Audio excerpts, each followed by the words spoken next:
Hello, and welcome to Doctor Who 50 Years Ago, the show that looks back to the episode that aired in 1967 and looks at the differences between then and now. This week, the opening of the Macra Terror, Episode 1, by a personal favourite writer of mine, Ian Stewart Black. I am Ben. I am Luke. And I'm Nick. And here we are, and here we go into the news from 1967.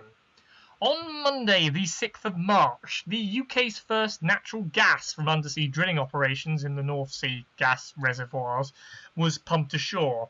I've included this not only for its ecological message, but because it's a startling connection to the 1968 serial Fury from the Deep, which we love here on 50 Years Ago.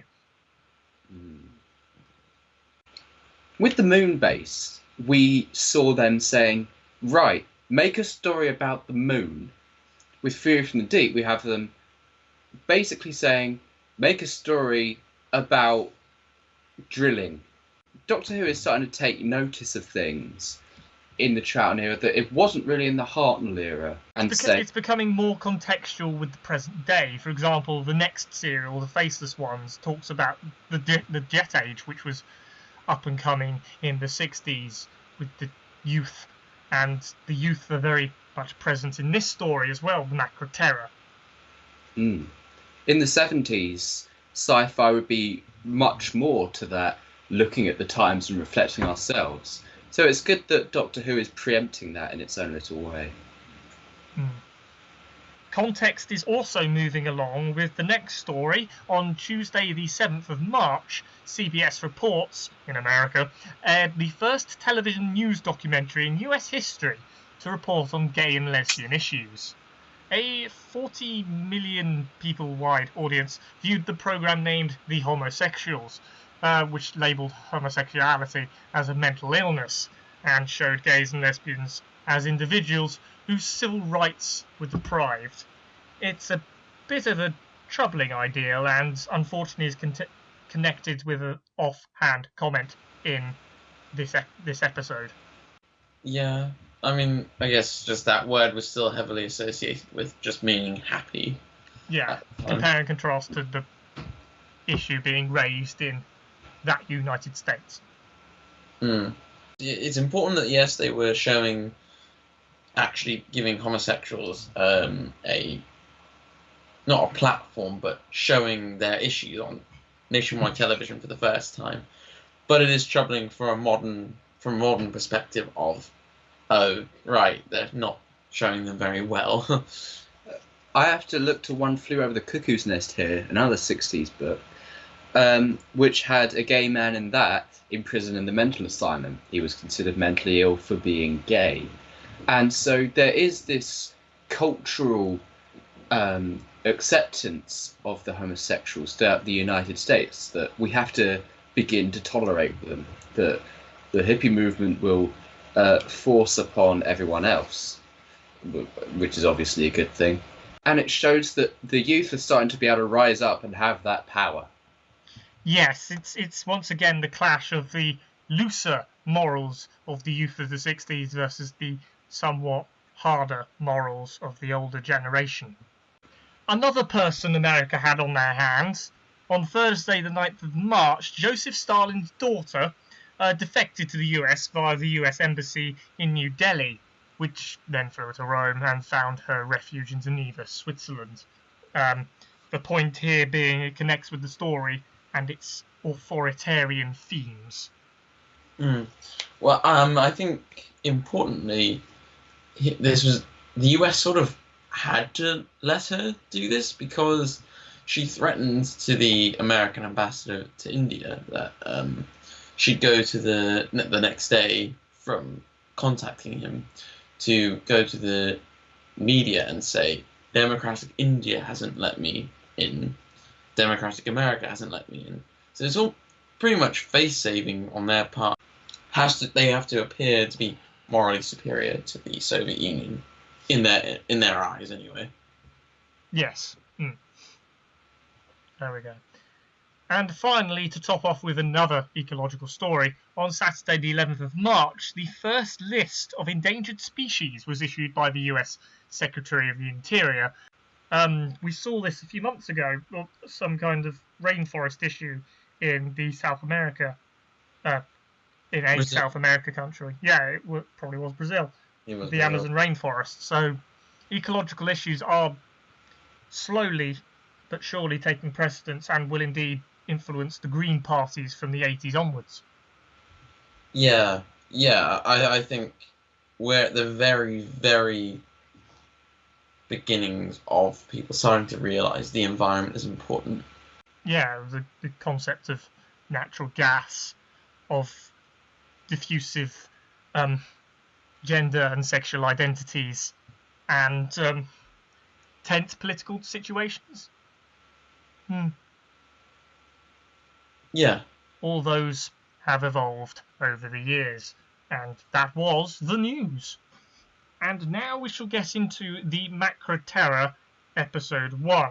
But first, a declaration of interest. In my second favourite Doctor Who story, after Ghostlight, which you may have heard me purr about. You've also heard me purr about the Macra Terror. Because it is, on one hand, it's the perfect blend of Brave New World and 1984, two of the most brilliant political fiction books that meshed beautifully with the oppressive as hell state using that pacification in Brave New World to control. But it's also so mad with giant crabs and Dudley Simpson going completely nuts, and with such strange direction for Doctor Who at the time, that it's brilliant. So we are saying that Ian Stewart Black is the 60s version of Mark Platt. We've gone from Black to Platt. Yes, and that's an Amy Winehouse song, if she was into Doctor Who. On the Macra Terror, obviously we went into this episode with the high hopes as expressed by Luke, and I came out of it seeing a slightly slow episode with great ideas, but not necessarily great execution. The scenes appear quite contrary, that the Doctor goes back and forth between the authoritarian state and the rebel far too many times. It was like 3 or 4, whereas obviously that could have been condensed a little bit better, but maybe they were just dealing with this structure of a 4-parter. And like I say, there are great ideas about this authoritarian state where work is play and play is work, and mass paranoia and giant crabs. But in this first episode, it feels a bit clunky to me. It's not disastrous. I still came out of it satisfied, and I want to see more of it, but could do better, dare I say. Yeah, I thought it was quite atmospheric. Sort of the main thing I took away from it is just a sort of exposition, sort of how I felt it was tackling it, you know. I was certainly into it, more so than some of the other episodes I've been in this series. Maybe it's because it's such a challenging and altogether different story than the ones we were expecting. Ghostlight challenges you, and therefore to bring up the similarity, and so therefore the Macra Terror is going to challenge us, and hopefully we shall find it wanting. I mean, to be honest, I really, really wanted the visuals on this one. I really did. Yes, it might look completely stunning in its 60s limited budgetness, which may give it even more credit. Let's get into it. So, the terror begins with the thumping heartbeat of a terrified man and drum majorettes, which is a new phrase in my vocabulary, heaven help us. This colony, for it is a colony, dances to radiophonic music and politics, which happens between the colony officials and a rebel. This rebellious man is hounded to a quarry, which is coincidentally where the TARDIS lands. Before we even go here, we have to address the new titles. And very briefly, in the moon base, we saw the Doctor being pushed as that hero. And now here he is. Literally, his face comes towards the screen, throughout this episode, it will be all about him while his companions go to different levels of brainwashing. It's a deification that doesn't really stop until, like, Peter Davison. At which point it goes through a reverse process till we get to full-on Friedrich Nietzsche's God is dead, we have Sylvester McCoy. The episode starts with a heart-pounding close-up of the eyes, and then it goes back and it makes that horrible-looking parade, which must look so cheap and horrible and incredibly fake. And there's this strange contrast between the two, and it goes straight back into that heartbeat running through those puddles and everything. Yes, yeah, that now that you actually enunciate it in words, it is quite effective. You see the eyes, like, every emotion in them. And that's the reality. That's what this opening is all about. The TARDIS crew are understandably wary of Claws, but they are attacked by the rebel. But thankfully they managed to subdue him for the guards to take him. Very shouty guards. And they all go to the colony to meet a pilot. And basically the leaders of said colony. We're very happy. I don't know, I'm just guessing when Jamie asked him, how do you know what you're doing, you know? And I thought, again, they're really distinguishing him from Hartnell, because could you really imagine the first Doctor saying that line? No. The Doctor is sort of shown to be winging it, which is really quite a nice change, I think. If we didn't think Troughton had settled into the role by the moon base, he's definitely settled in by this point. He's delivering an assured performance, and everyone behind the scenes knows exactly what the character is. So by this point, the transition is completely over. You cannot even argue they're still transitioning from the Hartnell era. Yeah, there's been 5-6 months, which appears to be adequate time. Yeah. And the Doctor immediately warms to the anarchist criminal. And even though he's been threatening Jamie, the Doctor says to the guard, don't make those too tight, it's bad for the blood pressure. And in this episode, he gets personal to the anarchists in a way we have never seen. Usually, we meet the villains first, like in the Daleks or the Space Museum, and when we meet the rebels, the dynamic is incredibly simple. He has to get really down with them. He has to convince the rebels that there's something to rebel against, basically, and he's the one to do it. It's a very good establishment of a relationship between those two characters. This colony's pilot and their leaders explain how the colony's day is controlled by music, which is marvellously gay, according to the Doctor, but ignoring that for now. Jamie rightly deduces that this is a weird sort of people. The controller comes up in full authoritarian mode, gives them everything they want, including work, so that's a nice thing. And so I come to the conclusion that this is a pseudo-futuristic Butlin/Soviet Union. That's what I was saying, how it's 1984 meets Brave New World. It's got that funness of Butlins, but it's got that fist of the Soviet Union behind it, slamming you with it. It's the perfect combination of what the younger generation wants versus the harsh realities that the older generation have faced. And it's melded together really nicely, actually. If this isn't 60s cultural conflict in this episode, I don't know what it is, really. The face is basically Big Brother. He's a lot younger than Big Brother as described in 1984, and he's not mustachioed, but it's Big Brother. Big face of the leader. And that's what's good, though, the fact that he is younger. And yes. Throughout this story, we'll see that there's a lot of trying to convince people. It's not trying about having that fist. That fist is behind the scenes. It's that portrayal, we're on your side. It's the charm and charisma of it, which fools the young people, whereas in reality, that's not how politics works. So the young'uns, Jamie, Ben and Polly, get to enjoy the pampering, being chauvinistic, as well as other emotions teenagers experience, the thrill of their young adulthood lives. The Doctor and Jamie are not very happy about it, with the former being the rebellious streak that we've come to know and love as the second Doctor, and the latter being the Highlander from Out of Time who never enjoyed a life of pampering in the Highlands of Scotland. With the Doctor deliberately unpampering himself, which is subtle. Polly, to me, seemed a bit too into it. I know that they're meant to be a lot into it, but what I mean is afterwards, she seems far too obsessed with how everyone looks nicer, whatever. No one else is going around saying, "Oh, you look all so lovely." She seems so pleased by the superficialness of it all.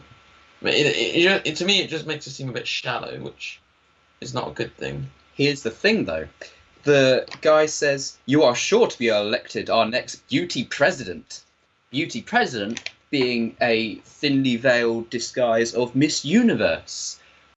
And it's that idea of that beauty hierarchy which is being enforced in the 60s, just subtly, but it's incredibly proliferated. Because it is so totally a Western ideal, dare I say it, all these lovely things about beauty pageants and stuff, and yet you've also got the hideous reality which is connected with what the Eastern, dare I say it, communist bloc are doing. So you have the concept of West versus East as well.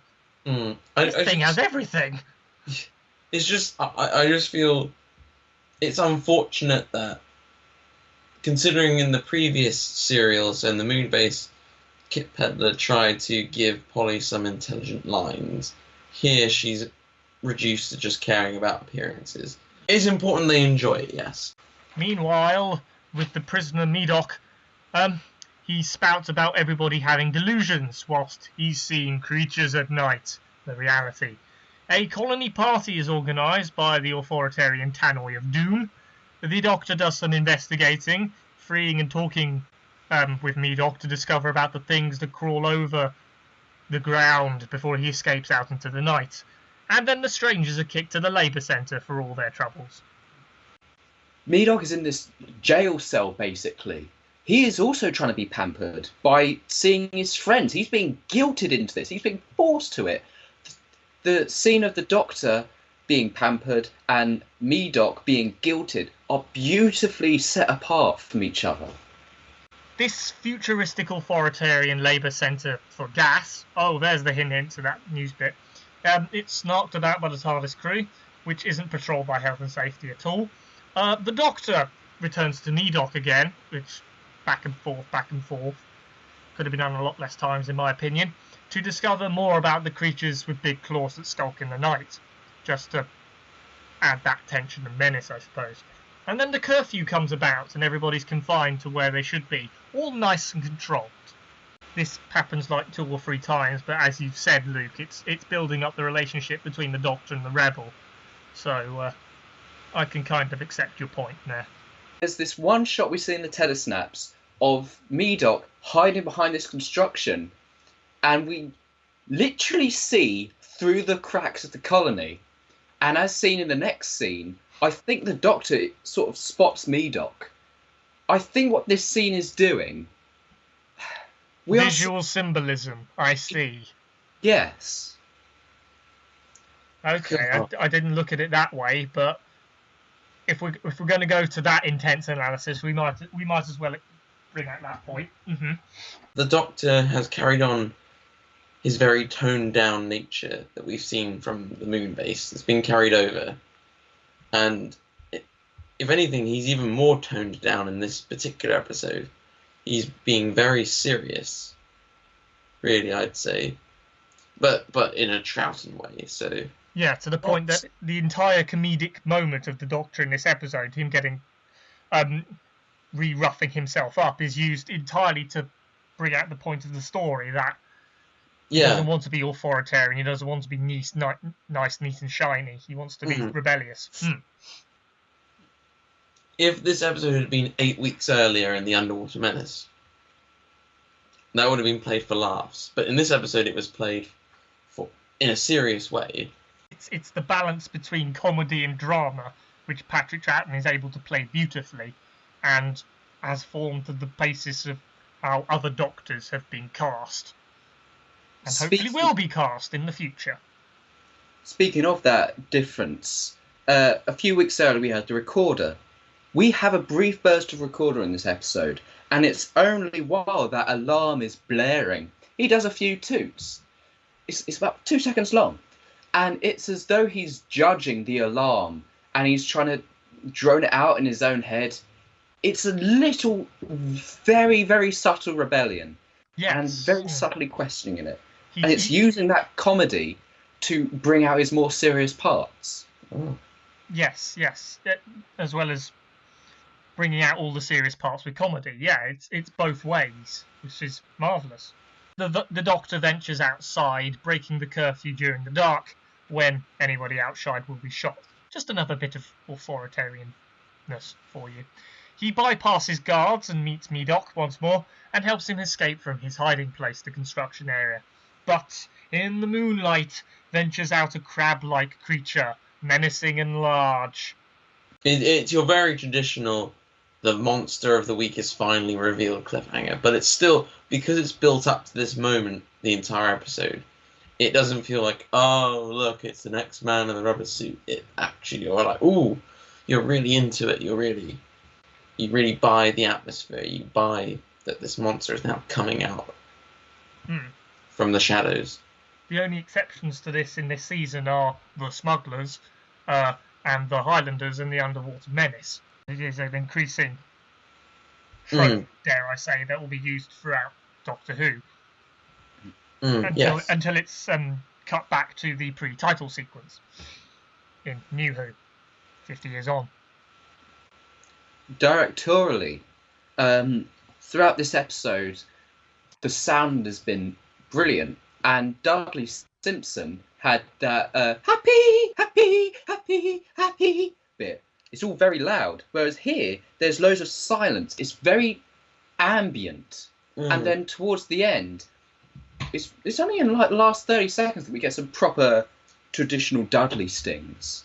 I would just say the music in this is very trippy. The incidental sound and music, which it's deliberately loud as well. At points, also adds to the contrast.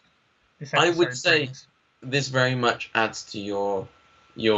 This very much supports your theory of this being Brave New World as well as 1984. The trippy music and the really in your faceness of it. And there we are. We have episode 1 of the Macra Terror, which has a hell of a lot of ideas. And it might just be thanks to incredible analysis from our friend Luke here that this episode might be quite good. I think maybe we can shift the problem with the episode, and the reason why people don't see it that much is because of the massive amount of prescient issues this episode seems to raise, and the fact that people may not be willing to see it in a Saturday tea time serial. Would the BBC take a risk like this now? Would they do something this political, and this challenging? No. We saw what the BBC did with political in quotation marks with the Zygon inversion. Yes. In Series 9. And that was billed as political. And that just didn't really take any risks. It wasn't especially political beyond sort of pleasant, like just sort of, don't be racist. Basically was, wars are bad. That was pretty much the political point it made. This is so much more textured and layered than that. Any sort of message for Doctor Who episodes 50 years on are going to be dulled by the mass media, the vast hype, and the way it's portrayed 6 months before the episode is even aired. I think the lesson of the Macra Terror is do challenge your audience. Not all the time. It's got to be very much only one story a series. It can really be that challenging at most. Why I think this one works, and to me, the Zygon invasion doesn't work, is that Macra Terror is very much a product of 60s sci-fi and, to a lesser extent, 50s sci-fi as well. It's building on what it has to create something special. Whereas the Zygon invasion, the sci-fi element of that, you can just fine replace Zygon with ISIS. It doesn't feel like a sci-fi story. For something to be really engaging, you have to have a really good story that you can read into. Dalek by Robert Sherman. It had characters in the story which were meaningful. It built on Doctor Who. Zygon did not do that. Macra Terror does brilliantly. I think, therefore, we can conclude that it may be down to the certain type of writer who was able to grab a premise, such as the ones you see in the Macra Terror and in Ghostlight, and to a lesser extent Dalek, and builds upon it and creates something wonderful that can actually engage with the audience and with the context, either 50 years ago or now. That is, again, the entire point of this podcast, Doctor Who, 50 years ago. Thank you very much for watching. You can find us on Blogspot, which redirects to iTunes. Leave positive comments there, it helps. You can also find us on Facebook and YouTube, where you can like, comment and subscribe, and Google Plus, if you dare. We shall be back next week with episode 2 of the Macra Terror, and hopefully we won't sound too crabby. I have been Ben. I have been Luke. And I've been Nick. Thank you, and goodbye.